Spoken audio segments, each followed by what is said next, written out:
모든 남자분들이 다 그런 것은 아니지만 저를 비롯한 대부분의 남성들이 힘들어하는 일이 하나 있습니다.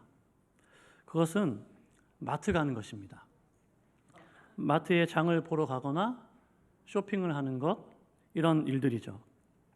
생활을 해야 되기 때문에 필요한 물건을 사야 되고 또 식료품을 사야 하기 때문에 마트를 안 갈 수는 없지만 꼭 필요한 것만 메모를 해서 빨리 가서 필요한 것만 빨리 사서 집에 왔으면 좋겠는데 저희 아내는 그런 것 같지가 않습니다. 일단 마트를 가면 카트를 잡고 마트 전체를 훑기 시작하죠. 그러면서 오늘 세일하는 물건은 없나? 또 새로 나온 핫한 아이템은 없나?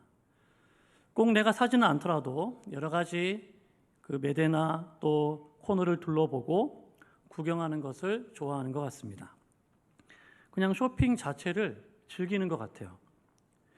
물론 모든 여성들이 다 그런 것은 아니겠지만 제가 본 대부분의 여성들은 좀 그런 성향이 있는 것 같습니다.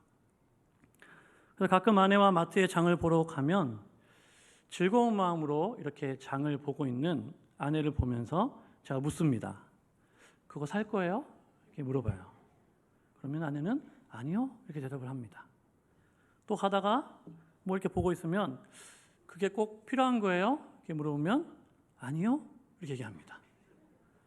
그런데 그거 왜 봐요? 이렇게 물어보면 그냥 보는 거예요.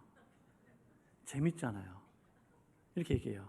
내가 사달라는 것도 아니고 그냥 이거 보는 건데, 이거 이렇게 만져보고 한번 입어보는 건데 그게 뭐가 잘못됐냐. 재밌잖아요. 이렇게 얘기합니다. 처음에는 그런 아내가 좀 이해가 안 됐는데 지금은 많이 익숙해지기도 했고 나와는 다른 성향의 사람이구나 이렇게 생각을 하면서 그런가 보다 하면서 이제는 어느 정도 많이 수용을 하게 된 것 같습니다. 그런데 그렇게 마트에서 장을 보거나 또 쇼핑을 하다 보면 항상 느껴지는 마음이 있는 것 같아요. 그게 뭐냐면 저거 우리 집에 하나 있으면 좋겠다. 저거 하나 사고 싶다. 이런 마음이 듭니다. 그러다가 한편으로는 아니야. 집도 좁은데 저걸 사서 어디다 놓나. 저건 없어도 되는 거야. 지금 우리에게 꼭 필요한 물건은 아니야. 한두 번 하다가 분명히 안 할 거야. 이렇게 생각을 하고 마음을 접습니다. 무언가를 보면서 사고 싶은 마음이 들고 또 한편으로는 꼭 필요한 것은 아니니까 지금 안 사도 돼. 그렇게 스스로를 설득하면서 그렇게 마음이 왔다 갔다 하는 것이죠. 그냥 아무 생각 없이 장을 보러 갔는데 마트를 돌다 보면 그런 생각들이 드는 것입니다. 여러분, 이런 마음을 무엇이라고 할까요? 견물생심이라고 하죠. 견물생심. 견물생심이 뭡니까? 좋은 물건을 보면 누구나 그것을 가지고 싶은 마음이 생긴다는 거예요. 물건을 보고 마음이 생긴다는 것이죠. 가만히 있을 때는 아무 생각이 없었는데 뭔가를 보니까 마음이 생기는 것입니다. 그래서 무엇을 보느냐도 굉장히 중요하고 또 내가 그것을 봐서 내 마음의 변화가 일어나기 시작하는데 그 마음을 내가 어떻게 판단하고 어떻게 그것을 내가 다스리느냐, 이것도 굉장히 중요한 일이죠. 왜냐하면 사람들이 그런 마음이 들 때 그 마음을 잘 다스려야 되는데 잘 다스리지 못해서 실수를 하거나 또 심각한 경우에는 범죄를 저지르는 그런 경우도 있고 나중에 내가 그때 그거 왜 샀지? 아니면 내가 그때 그 일을 왜 했지? 이렇게 후회하는 그런 모습도 나타나기 때문입니다. 그렇게 갖고 싶어 하는 마음, 그것을 쉽게 욕심, 이렇게 우리가 이야기하죠. 정도의 차이는 있지만 사람들은 누구나 다 욕심을 가지고 있습니다. 목사님, 저는 욕심이 없어요. 이렇게 말하지만 저는 믿지 않습니다. 욕심이 없는 사람이 누가 있습니까? 다 나름대로의 욕심이 있죠. 무언가를 많이 가지고 싶은 마음을 뭐라고 얘기합니까? 소유욕이라고 합니다. 소유욕. 자신의 이름이나 업적을 드러내고 싶은 마음, 인정받고 싶은 마음, 그걸 명예욕이라고 하죠. 자신이 가진 힘으로 다른 사람들에게 영향력을 행사하거나 또 다스리고 싶어하는 그런 마음을 권력욕이라고 합니다. 이처럼 사람들은 누구나 어떤 형태로든지 욕심을 가지고 있고 그것은 어쩌면 굉장히 자연스러운 일입니다. 중요한 것은 내 마음에 있는 그 욕심을 내가 어떻게 다스릴 것이냐, 성경은 이 부분에 대해서 무엇이라고 가르치고 있느냐, 그것을 정확하게 아는 것이 중요하다는 것이죠.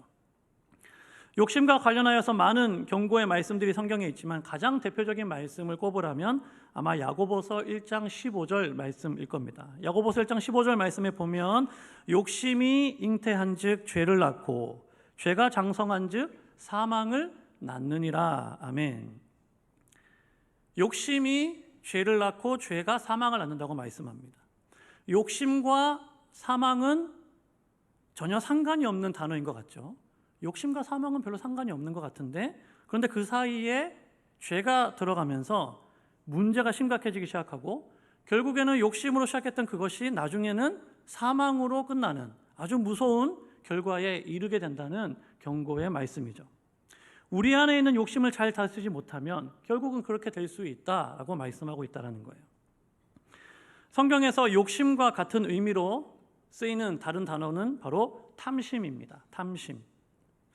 제가 사전을 보니까 큰 차이가 없어요. 욕심은 분수에 넘치게 무엇을 탐내거나 누리고자 하는 마음, 탐심은 무엇인가를 가지려는 과도한 욕망, 남의 것을 더 가지려는 지나친 욕망, 이렇게 정의하고 있습니다. 표현은 좀 다르지만 욕심과 탐심은 거의 같은 의미에서 쓰여지고 있죠. 그런데 우리가 성경 안에서 보면 조금 더 신앙적인 측면에서 보았을 때 이 욕심라는 탐심을 좀 더 무거운 죄로 여기고 있는 것 같은 그런 느낌은 받는 것 같습니다. 누가복음 12장 15절에 보면 예수님이 이런 말씀을 하세요. 그들에게 이르시되 삼가 모든 탐심을 물리치라. 사람의 생명이 그 소유에 넉넉한 데 있지 아니하니라 하시고, 또 골로새서 3장 5절에 보면 그러므로 땅에 있는 지체를 죽이라. 곧 음란과 부정과 사욕과 악한 정욕과 탐심이니 탐심은 우상숭배니라. 이렇게 말씀하죠. 갈라디아서 5장 24절에 보면 그리스도 예수의 사람들은 육체와 함께 그 정욕과 탐심을 십자가에 못 박았느니라. 아멘. 그 탐심에 대해서 굉장히 많은 경고의 말씀들을 하고 있죠. 하나님을 믿는 성도들은 이 위험한 이 탐심을 어떻게 다스려야 될까요? 오늘 성경에서도 말씀한 것처럼 탐심을 물리쳐야 하고, 또 탐심이 곧 우상숭배다라고 말씀하셨기 때문에 내가 내 마음에 탐심으로 인해서 하나님 아닌 다른 것들을 내가 숭배하고 있지는 않은가, 자신의 마음을 돌아봐야 합니다. 육체와 함께 십자가에 못 박아야 될 것이 탐심이다라고 말씀하고 있다라는 거예요. 오늘 우리가 함께 읽은 이 본문에 보시면 이 탐심을 잘 다스리지 못해서 결국은 하나님의 심판을 받고 그 자손들까지 저주를 받게 되는 그 한 사람의 이야기가 기록이 되어 있죠. 그 사람의 이름이 뭡니까? 바로 게하시입니다. 게하시. 게하시는 당시에 하나님의 위대한 선지자였던 엘리사의 사환입니다. 사환은 오늘날로 말하면 종이죠. 하인 같은 사람입니다. 그런데 이 하나님의 사람이었던 엘리사의 사환인 이 게하시가 오늘 말씀에 보면 하나님의 축복을 받지는 못하고 어떻게 그 마지막에 이 하나님의 무서운 심판을 받게 되었는가라는 것입니다. 그 이유가 뭐냐? 그것은 바로 자기 안에 있는 이 탐심을 다스리지 못했기 때문에, 그 탐심의 그 마음이 온전히 빼앗겼기 때문에 결국은 이 게하시의 마지막이 정말 안타까운 그런 모습으로 끝나고 있다는 거예요. 이 게하시의 이야기를 이해하기 위해서는 그 바로 앞에 나오는 이 사건을 먼저 살펴봐야 합니다. 우리가 시간 관계상 다 읽지는 못했지만 오늘 우리가 함께 읽은 이 본문 앞에는 매우 유명한 이야기가 기록이 되어져 있죠. 어떤 이야기인가 하면 바로 아람의 군대 장관이었던 이 나아만이라는 사람이 있는데, 이 나아만이 하나님의 능력으로 자신의 나병, 그 질병을 고침받는 그 사건이 기록되어져 있습니다. 당시에 아람과 이스라엘은 전쟁 중에 있는 그런 상황이었고, 아람은 이스라엘보다 더 강한 나라였고 또 전쟁에서 매우 유리한 그런 상태에 있었습니다. 그러니까 이스라엘의 입장에서는 굉장히 어려운 상황이죠. 전쟁에서 패할 수 있는 그런 중요한 때를 보내고 있는 그런 상황이었습니다.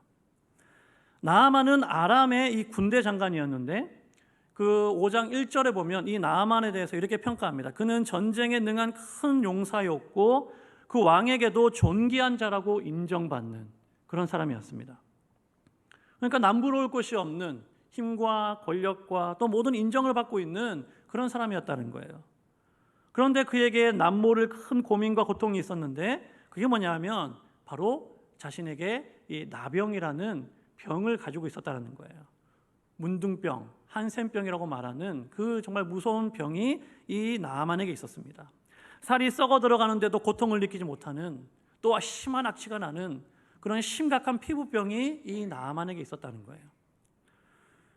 이스라엘 백성들은 이 나병에 걸리면 하나님께 저주를 받았다고 생각해서 그들의 공동체에서 아예 추방을 시켰습니다. 그 정도로 굉장히 심각한 질병으로 여겨졌죠. 또한 당시의 의술로는 이 나병을 치유할 수 없었기 때문에 나아만이 아무리 한 나라의 군대 장관이요 큰 용사라고 할지라도 그는 그 질병 때문에 날마다 고민하면서 고통 속에서 힘든 시간을 보낼 수밖에 없었다라는 거예요. 그런데 그런 나아만에게 한 줄기 희망의 소식이 들립니다. 어떤 소식이냐면 이스라엘에 있는 선지자에게 가면 병을 고칠 수 있다는 거예요. 그 병을 고칠 수 있다. 그런 소식이 들립니다. 그리고 이 소식을 들은 이 나아만은 그 왕이었던 아람 왕에게 이 소식을 알리고 이 왕은 자신의 충신인 이 나아만의 병을 고칠 수 있다는 그 소식에 너무나 기뻐하면서 비록 적국이기는 하지만 자신이 직접 이 이스라엘 왕에게 편지를 써서 보냅니다. 그 편지의 내용이 뭡니까? 내가 내 신하 나아만을 당신에게 보내니 제발 좀 병을 고쳐주세요. 당신 나라에 있는 그 선지자에게 보내서 제발 이 나아만의 병을 좀 고쳐주세요라고 편지를 써서 보냈다라는 거예요. 그리고 나아만은 이 선지자를 만나기 위해서 엄청난 양의 보석과 예물을 준비하고 이스라엘로 가게 됩니다. 근데 여러분 재미있는 것은 뭐냐면은 이 아람 왕의 편지를 받은 이스라엘 왕의 반응이에요. 이 아람 왕의 편지를 받은 이스라엘 왕은 어떻게 반응하는가 하면 오늘 말씀에는 그 이름이 나오지 않지만 역사 가운데 보면은 아마도 이스라엘의 9대 왕인 여호람이었을 것이라고 봅니다. 이 여호람 왕이 아람 왕의 편지를 받고 성경에 보면 자기 옷을 찢습니다. 자기 옷을 찢으면서 두려워하면서 외칩니다. 앞에 나오는 5장 7절에 보면 뭐라고 외치는가? 내가 사람을 죽이고 살리는 하나님이냐? 그가 어찌하여 사람을 내게로 보내어 그의 나병을 고치라 하느냐? 너희는 깊이 생각하고 저 왕이 틈을 타서 나와 더불어 시비하려 함인 줄 알라 하니라. 이렇게 반응해요. 이렇게 외칩니다. 무슨 말입니까? 이 여호람은 생각을 했습니다. 왜 갑자기 아람 왕이 나한테 편지를 보냈지? 왜 갑자기 나아만을 보내서 이 병을 고치라고 하지? 그가 생각하기를 저 나아만의 병을 고치라는 핑계를 가지고 우리나라를 이제 공격할 빌미를 만들어서 이제 쳐들어오려고 하는구나. 우리가 정신 똑바로 차려야 되는구나. 그렇게 생각했다라는 거예요. 근데 여러분 성경을 쭉 읽어보면은 이것은 그의 온전한 오해였다라는 것을 우리가 알 수 있습니다.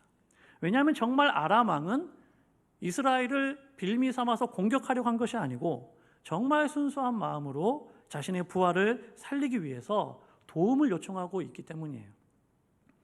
왕이 옷을 찢었다라는 소식이 선지자 엘리사에게 들립니다. 그래서 엘리사는 사람을 보내서 왕에게 이렇게 얘기하죠. 8절에 보면 그 사람을 내게로 오게 하소서 그가 이스라엘 중에 선지자가 있는 줄을 알리이다 하니라. 엘리사는 왕에게 안심을 시킵니다. 걱정하지 마세요. 왕이시여 걱정하지 마시고 그 사람이 오면 내게로 보내세요. 내가 그 사람으로 인해서 이스라엘 중에 선지자가 있는 것을 내가 알리겠습니다 라고 이야기를 했습니다. 사랑하는 여러분, 지금 선지자는 이스라엘 가운데 있죠. 이스라엘에 하나님의 선지자가 있다는 이 사실을 누가 알고 있습니까? 오늘 말씀해 보면 이방 왕 아람의 왕이 그 사실을 알고 있습니다. 이스라엘에 하나님의 선지자가 있다. 이방 사람인 나아만이 알고 있습니다. 이스라엘에 가면 하나님의 선지자를 통해서 내 병을 고칠 수 있다. 그런데 정작 하나님의 백성 이스라엘의 왕은 이스라엘에 선지자가 있다는 사실을 망각하고 있죠. 그래서 그 아람 왕의 부탁을 편지를 읽으면서 오해하면서 오히려 침략할 빌미를 만드는 것이라고 그렇게 생각을 하고 있는 것입니다. 만약에 이 여호람 왕이 하나님의 능력을 믿고 또 하나님의 사람의 그 엘리사의 존재를 믿었다면 결코 그 편지를 받고 두려워하지는 않았을 것입니다. 오히려 이 나아만의 병을 고쳐줌으로 인해서 지금 이 아람과의 관계가 굉장히 안 좋은데 이 아람과의 관계를 조금 더 좋은 관계로 개선시킬 수도 있는 그런 기회로 사용할 수도 있었겠죠. 그런데 그 이방 나라의 왕도 알고 있는 하나님의 선지자가 이스라엘에 있다는 그 사실을 정작 이스라엘의 왕이 모르고 있다, 믿지 않고 있다는 것은 당시의 이스라엘의 영적인 상태가 얼마나 어둡고 암울했는가라는 것을 보여주고 있는 것입니다. 그들이 얼마나 하나님으로부터 멀어져 있는가를 단적으로 보여주고 있는 그러한 내용이죠. 나아만은 엘리사를 만나면 자신의 병이 고침을 받을 것이라는 기대에 부풀어 있었습니다. 하지만 엘리사는 그를 만나주지 않습니다. 그를 나에게 보내라고 했지만 엘리사는 그를 만나주지 않고 오히려 종을 보내서 요단강에 가서 몸을 7번 씻으면 나을 것입니다 라고 전달해라 이렇게 얘기를 해요. 그래서 엘리사는 직접 나아만을 만나지도 않습니다. 힘들게 예물을 가지고 먼 나라까지 찾아온 자신을 만나주지도 않고 종을 보내서 이야기하는 그 엘리사의 모습 앞에 나아만은 자존심이 매우 상했어요. 그래서 내가 병을 안 고치면 안 고치고 말지, 그리고 돌아가 버리려고 합니다. 그냥 돌아가겠다. 하지만 이 나아만에게 참 지혜로운 종들이 있었는데 그 종들이 이 나아만을 잘 만류하고 잘 설득시켜가지고 결국에는 이 나아만이 엘리사의 말대로 요단강에 가서 몸을 7번 씻습니다. 그 결과 어떻게 됐습니까? 정말 자신의 병이 치유되고 성경에 보면 살이 어린아이처럼 깨끗해졌다고 기록하고 있어요. 어린아이의 피부처럼 그렇게 깨끗하게 낫는 기적을 이 나아만이 경험한 것입니다. 자신의 병이 깨끗하게 고침받은 이 나아만은 이후에 태도가 어떻게 되겠어요? 완전히 돌변하죠. 아람 나라 군대 장관으로 목이 고다 있었던 나아만인데 이제는 겸손한 사람으로 바뀝니다. 그리고 그 기적을 통해서 이 나아만이 중요한 사실 하나 깨닫게 되죠. 우리가 읽진 않았지만은 앞에 나오는 열왕기하 5장 15절에 보면 나아만이 이렇게 얘기합니다. 내가 이제 이스라엘 외에는 온 천하에 신이 없는 줄을 아나이다. 청하건대 당신의 종에게 예물을 받으소서 하니. 나아만이 놀라운 고백을 하는 거예요. 무슨 고백을 합니까?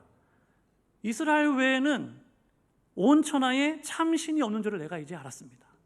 이스라엘의 하나님 여호와 하나님이 참 신이라는 것을 내가 이제 알았습니다 라고 고백하고 있는 것입니다. 하나님은 비록 그가 이방인이었지만 그의 입술을 통해서 이스라엘의 하나님이 참 하나님이심을 고백하게끔 하신 것이죠. 나아만은 자신의 병을 고쳐준 이 하나님의 선지자 엘리사에게 너무나 고마운 마음이 있었습니다. 그래서 자신이 가지고 온 그 많은 예물을 엘리사에게 주려고 했어요. 고맙습니다. 내가 가지고 온 예물 다 받으세요. 나아만이 가지고 온 예물을 보면 실로 엄청난 양이었다고 합니다. 은 10달란트, 금 6,000개, 의복 10벌을 준비해서 나아만이 왔는데 이것을 오늘날의 단위로 계산해 보면 얼마나 되는지 정확하게는 계산이 좀 어려울 수 있는데 은 10달란트만 해도 오늘날의 계산으로 따지면 약 130억 정도의 가치가 있다고 해요. 은 10달란트만. 그런데 금 6,000개, 의복 10벌을 준비해서 왔으니까 이 나아만이 얼마나 많은 예물을 준비해서 왔는지 알 수 있죠. 그래서 나아만은 자신이 병이 고침 받았으니까 그리고 감사한 마음이 있으니까 아까워하지 않고 그것을 다 엘리사에게 주려고 합니다. 근데 여러분 엘리사가 어떻게 합니까? 그걸 받지 않습니다. 16절에 보면은 내가 섬기는 여호와께서 살아계심을 두고 맹세하노니 내가 그 앞에서 받지 아니하리라. 나아만이 주는 모든 예물을 엘리사는 거부하고 받지 않습니다. 여호와의 이름으로 맹세하면서 결단코 그 예물을 받지 않겠다라고 이야기합니다. 나아만이 받으라고 강권했지만 끝내 엘리사는 받지 않습니다. 그래서 어쩔 수 없이 나아만은 다시 그것을 가지고 돌아가죠. 아마도 엘리사는 그 예물을 받지 않음으로 인해서 이 나아만에게 이스라엘의 하나님이 어떤 하나님이신가, 하나님께서 어떠한 은혜를 베푸시는가를 그에게 가르쳐주고자 했을 수도 있습니다. 나아만이 한번 예물을 드림으로 끝나는 것이 아니라 그가 믿음의 고백을 했는데 그 고백이 정말 하나님께 대한 믿음과 감사의 마음이 되어서 그가 계속해서 그러한 마음으로 살아가기를 원하는 그런 마음으로 예물을 받지 않았을 수도 있죠. 그런데 문제는 무엇이냐면 그때부터 일어나기 시작합니다. 그 엘리사의 사환인 게하시가 욕심을 부리기 시작하는 거예요. 탐심을 부리기 시작하는 것입니다. 20절 말씀 다시 한번 읽어볼까요? 20절입니다. 시작. 하나님의 사람 엘리사의 사환 게하시가 스스로 이르되 내 주인이 이 아람 사람 나아만에게 면하여 주고 그가 가지고 온 것을 그의 손에서 받지 아니하였도다. 여호와께서 살아계심을 두고 맹세하노니 내가 그를 쫓아가서 무엇이든지 그에게서 받으리라 하고. 아멘. 이 게하시가 스스로 얘기하는 거야. 스스로 이르되 주인이 시킨 것도 아니고 하나님이 시킨 것도 아닌데 자기 스스로 생각한 겁니다. 내가 쫓아가서 뭔가를 받아야겠다. 마치 가룟 유다에게 마귀가 예수님 팔 생각을 집어넣듯이 게하시의 마음속에 마귀가 탐심을 불같이 일으키고 있는 것입니다. 그는 엘리사가 나아만이 준비한 그 예물을 받지 않은 것을 도저히 이해할 수가 없었습니다. 적대국, 그 전쟁 중에 있는 이방 나라의 장군을 고쳐준 것도 마음에 안 드는데 그가 가지고 온 그 예물을 그냥 보낸 것도 정말 이해가 안 되는 거예요. 그래서 화가 나는 것입니다. 게하시가. 그래서 맹세하는 거예요. 뭐라고 맹세합니까? 여호와께서 살아계심을 두고 맹세하노니 내가 그를 쫓아가서 무엇이든지 그에게서 받으리라 하고. 이미 이 게하시의 마음이 나아만이 가지고 온 그 정말 휘황찬란한 그 예물에 온 마음이 뺏겨 있는 것을 볼 수 있습니다. 그는 반드시 그를 쫓아가서 무엇인지 내가 받아내고야 말겠다라는 강한 의지를 보여주고 있고 그의 마음이 물질에 대한 탐심으로 가득 차 있고 그의 눈이 탐심으로 멀어 있다는 것을 우리가 알 수 있습니다. 그리고 게하시는 그의 탐심을 그저 생각으로만 그치지 않고 즉시 행동으로 옮기기 시작하죠. 마치 무언가에 홀리듯이 그렇게 자연스럽게 자신의 탐심을 쫓아가는 것을 보여주고 있습니다. 그런 나아만을 뒤쫓아가서 나아만을 만나서 거짓말합니다. 근데 그 거짓말이 너무 자연스러워요. 우리 주인이 나를 보냈습니다. 지금 선지자의 제자들 두 청년이 왔는데 그들에게 줄 게 필요한데 그들에게 줄 은 1달란트와 옷 2벌을 달라는 거예요. 엄청난 양을 지금 요구하고 있죠. 너무나 자연스럽게 거짓말합니다. 나아만은 자신이 이것을 꼭 엘리사에게 주고 싶었는데 엘리사가 안 받겠다고 하니까 내심 서운한 마음이 있었을 수도 있죠. 그런데 이렇게라도 내가 도와줄 수 있으니까 고마운 마음에 알겠다고 그러면서 게하시가 요구한 것보다 더 많은 보물을 게하시에게 줍니다. 그리고 자신의 사환을 시켜서 그것을 배달까지 시켜줍니다. 게하시는 그 보물을 자기 집에 감추어 두고 자기 주인 엘리사에게 가죠. 게하시가 왔을 때 엘리사는 게하시에게 묻습니다. 25절 말씀에 보면은 뭐라고 묻습니까? 네가 어디서 오느냐? 네가 도대체 어디 갔다 오느냐? 이렇게 물었어요. 그러니까 게하시는 또 거짓말을 합니다. 당신의 종이 아무데도 가지 않았습니다. 아무데도 안 갔습니다. 이미 엘리사는 모든 것을 다 알고 있는데 주인이 다 알고 있다는 사실을 이 게하시는 모르죠. 계속 거짓말을 합니다. 그러자 엘리사가 그를 강하게 책망하면서 이야기하죠. 26절 말씀 한번 읽어볼까요? 26절 시작. 엘리사가 이르되 한 사람이 수레에서 내려 너를 맞이할 때에 내 마음이 함께 가지 아니하였느냐? 지금이 어찌 은을 받으며 옷을 받으며 감람원이나 포도원이나 양이나 소나 남종이나 여종을 받을 때이냐? 강하게 책망을 합니다. 무슨 말입니까? 너가 나아만을 만나서 나아만이 그 수레에서 내렸을 때 이미 내 마음이 거기에 있었다는 거예요. 이미 내가 그것을 다 알고 있었다는 것입니다. 성령이 충만했던 사무엘은 그 모든 것을 영적으로 이미 다 보고 알고 있었다는 거예요. 그러면서 지금이 어찌 은을 받고 옷을 받고 그런 것들을 취할 때냐? 지금이 어찌 그럴 때냐? 그러면서 이 게하시를 책망을 합니다. 제가 서두에도 말씀드린 것처럼 지금 이스라엘과 아람은 어떤 관계입니까? 전쟁 가운데 있습니다. 적국입니다. 이스라엘은 전쟁의 열세 속에서 하나님의 도우심이 절대적으로 필요한 그런 상황입니다. 그런 때에 하나님께서 이 적장 나아만을 이스라엘 땅에 보내주셔서 그의 병을 고쳐주시는 그런 놀라운 은혜를 베푸시고 기적을 베풀어 주십니다. 그리고 그 일로 인해서 이 두 나라의 관계가 더 좋은 관계로 회복할 수도 있는 정말 그러한 중요한 때를 지금 보내고 있는 것이죠. 그런데 그렇게 중요한 때에 이 탐심에 눈이 멀었던 게하시는 그런 모든 상황들을 분별하지 못하고 자기 욕심을 따라서 그렇게 행동을 하고 있는 것입니다. 이렇게 탐심에 눈이 멀어서 탐심을 따라간 결과가 어떻게 됩니까? 27절 말씀에 보면 이 나아만에게 있었던 이 나병이 게하시에게 옮겨갑니다. 그리고 자기만 그렇게 나병이 걸리는 것이 아니라 그 자손에게도 미쳐서 영원토록 고통을 받게 되는 하나님의 무서운 심판을 이 게하시가 받게 되는 것이죠. 사랑하는 여러분, 오늘 이 게하시의 모습을 보면 탐심이라는 것이 얼마나 무서운 죄가 되는가, 그리고 그 결과가 얼마나 우리의 삶 가운데 심각한 결과를 가지고 오는가를 우리가 알 수가 있습니다. 탐심에 눈이 멀면은 어떻게 되겠습니까? 우리의 마음이 어두워집니다. 성령의 인도하심을 받아야 되는데 성령의 인도하심을 받지 못합니다. 하나님의 뜻을 분별해야 되는데 하나님의 뜻을 분별하지 못합니다. 자기 욕심을 따라서 움직이게 되는 것이죠. 탐심에 눈이 멀어서 마음이 어두워진 이 게하시는 하나님의 살아계심을 두고까지 맹세를 합니다. 겁도 없이. 자신의 탐심을 위하여, 자신의 그 탐심을 채우기 위해서 겁도 없이 하나님의 이름으로 그렇게 맹세하고 있습니다. 얼마나 영적으로 무지한가를 알 수가 있죠. 반면에 그의 스승 엘리사는 어떻게 합니까? 똑같은 맹세를 했습니다. 우리가 읽진 않았지만 16절 말씀에 엘리사는 이렇게 맹세합니다. 여호와께서 살아계심을 두고 맹세하노니 내가 그 앞에서 받지 아니하리라. 똑같이 여호와의 이름으로 여호와의 살아계심을 두고 맹세했지만 엘리사는 하나님의 영광을 위하여 그렇게 하나님의 이름으로 맹세했지만 게하시는 자신의 탐심을 위하여 여호와의 이름으로 맹세하고 있는 것이죠. 그가 지금 얼마나 영적으로 어둡고 타락했는가를 보여주고 있는 것입니다. 탐심에 눈이 머니까 거짓말도 쉽게 합니다. 그는 나아만을 만났을 때 너무나 자연스럽게 연기하면서 거짓말을 합니다. 또한 자신의 스승 엘리사를 만났을 때에도 또다시 거짓말을 합니다.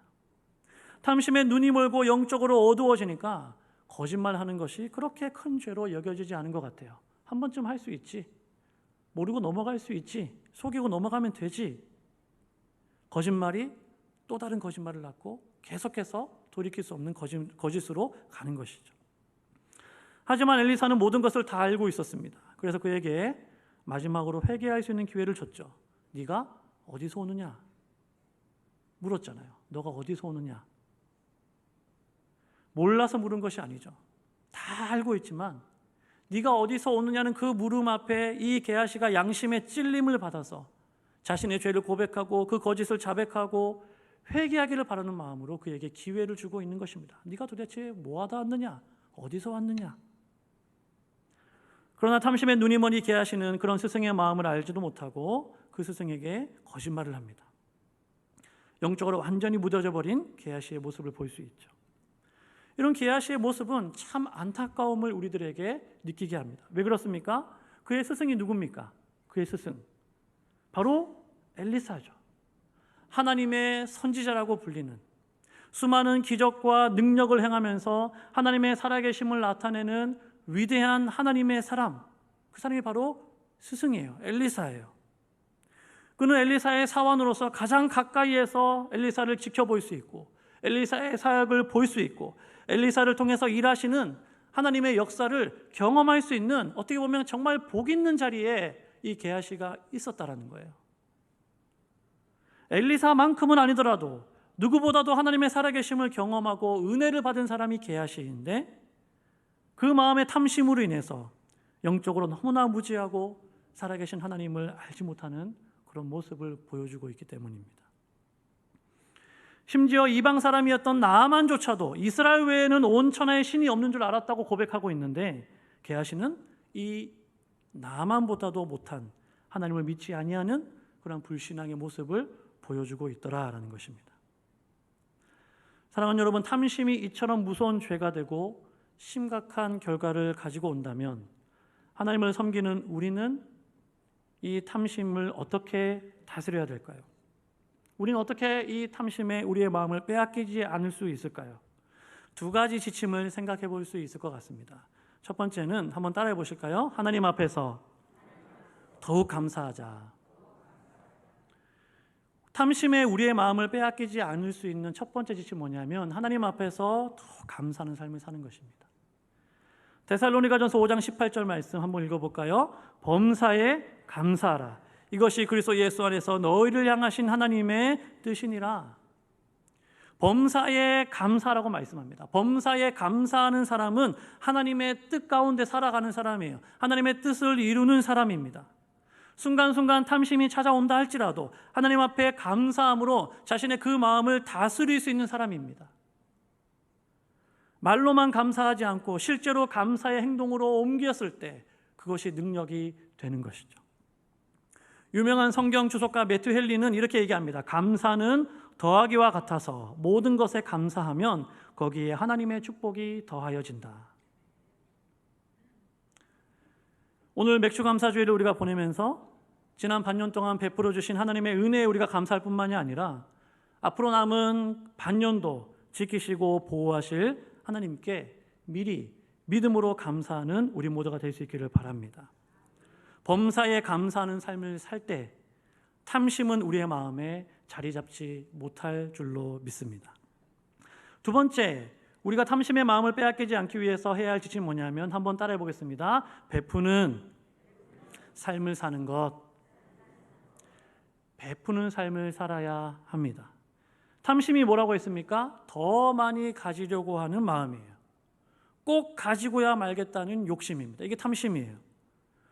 그러므로 탐심의 마음이 빼앗기지 않으려면 오히려 그 반대로 더 나누어주고 더 베푸는 그런 삶을 살아야 한다는 것이죠. 탐심의 마음은 가져도 만족함이 없습니다. 하지만 작은 것일지라도 베푸고 나누면 그 안에 하나님이 주시는 기쁨과 만족함이 있다라는 거예요. 누가복음 6장 38절에서 우리 주님은 이렇게 말씀하십니다. 주라, 그리하면 너희에게 줄 것이니 곧 후히되어 누르고 흔들어 넘치도록 하여 너희에게 안겨주리라. 너희가 헤아리는 그 헤아림으로 너희도 헤아림을 도로 받을 것이니라. 주라, 너희에게 줄 것이니 후히되어 누르고 흔들어 넘치도록 하나님은 채워주실 줄로 믿습니다. 사랑하는 여러분, 오늘 이 탐심으로 인해서 하나님의 무서운 심판을 받고 있는 이 게하시의 모습은 우리에게 참으로 반면교사가 되는 그런 모습이죠. 그는 위대한 하나님의 사람 엘리사 바로 곁에 있었지만 그 자리가 게하시의 믿음을 보장해 주지는 못했습니다. 우리가 교회를 다니고 하나님을 믿는다고 말하지만 내가 목사가 되고 장로가 되고 집사가 되고 권사가 되고 교회에서 많은 봉사와 헌신을 한다 할지라도 여러분, 그런 것들이, 그 자리가 우리의 믿음을 보장해 주지는 못합니다. 마귀는 언제든지 우리 안에 있는 욕심을 자극하고 그것이 탐심이 되게 하고 정말 그럴 줄 몰랐는데 라고 생각하는 그 사람이 넘어지게 되고 죄를 짓게 되고 하나님의 심판을 받게 되는 것을 우리는 종종 보게 되죠. 그렇기 때문에 우리는 늘 조심해야 하는 것입니다. 탐심에 눈이 멀면 영적인 무지함에 빠지게 되고 성령의 인도하심을 따를 수가 없습니다. 탐심은 우상 숭배와 같은 심각한 죄이기 때문에 하나님을 섬기는 삶에 있어서 오늘 이 게하시의 삶과 같이 치명적인 그런 결과를 가지고 올 수 있다는 사실을 우리가 늘 기억해야 합니다. 그래서 예수님의 말씀처럼 늘 탐심을 물리치는 우리 모두가 될 수 있기를 간절히 소망합니다. 이 일을 위해서 두 가지 지침을 우리가 말씀드렸죠. 기억했으면 좋겠습니다. 하나는 범사에 감사하는 삶을 사는 것이죠. 범사에 감사하는 것. 그렇게 우리가 범사에 감사하는 삶을 살 때 우리는 나의 욕심이 아니라 하나님의 뜻을 이루는 그러한 삶을 살아가게 될 것입니다. 또한 베푸는 삶을 살아갈 수 있기를 바랍니다. 내게 주신 모든 것이 하나님의 선물인 줄 알고 나누고 베풀 때 하나님께서 언제나 우리의 삶을 채우시고 만족하게 하시는 것을 경험하게 될 줄 믿습니다. 우리 모두가 그 탐심을 물리치고 감사하고 베푸는 삶을 살아서 끝까지 믿음으로 승리하는 복된 성도들 다 될 수 있기를 주의 이름으로 축복합니다. 기도하겠습니다.